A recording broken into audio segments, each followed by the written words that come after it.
ఆర్టీసీలో మహాలక్ష్మి పథకం ద్వారా మహిళలకు 10,000 కోట్ల ప్రయాణ ఛార్జీలు ఆదా కావడంపై అభినందన కార్యక్రమాన్ని ఏర్పాటు చేశారు.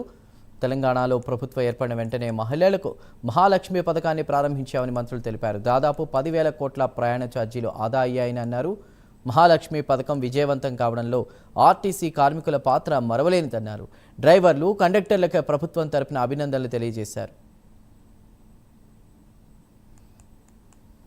ఈ సందర్భంగా రవాణా శాఖ మంత్రి ఒక మాట చెప్పక తప్పదు. ఎందుకంటే ఇంత పెద్ద కార్యక్రమం రోజు 65 లక్షల మందిలో దాదాపు 35 నుంచి 40 లక్షల మంది దాకా మహిళల్ని ట్రాన్స్పోర్ట్ చేస్తున్నటువంటి యొక్క 10,000 పైన బస్సులు 35 లక్షల కిలోమీటర్లు తిరుగుతూ 97 డిపోల నుంచి 341 బస్టాండ్లతోటి 12,000 పైన గ్రామాలతోటి 500 చిల్లర మండలాలతో తిరుగుతూ ఉన్నటువంటి సందర్భంగా ఈ కార్యక్రమం విజయవంతం కావడానికి ప్రభుత్వం తరఫున అందరూ గట్టిగా తప్పట్టు కొట్టి మా డ్రైవర్ కండక్టర్లందరినీ అప్రిషియేట్ చేయాలి. ఎందుకంటే పని భారం ఉన్నా కూడా ప్రభుత్వం నిర్ణయం తీసుకుంది పథకాన్ని అమలు చేయాలని 48 గంటల్లో ఈ కార్యక్రమాన్ని ముందుకు తీసుకుపోయినటువంటి డ్రైవర్లకు కండక్టర్లకు నేను రవాణా మంత్రిగా వారికి నా హృదయపూర్వకంగా ప్రభుత్వ పక్షాలను అభినందన తెలియజేస్తా ఉన్నా.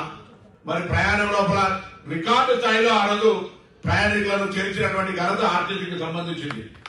ఎక్కడ కూడా ప్రయాణికులకు అసౌకర్యం కలగకుండా ఈ మధ్య శాసనసభ నడిచేటప్పుడు గౌరవ ముఖ్యమంత్రి గారి నోటీసులో తీసుకెళ్తా ఉన్నాం.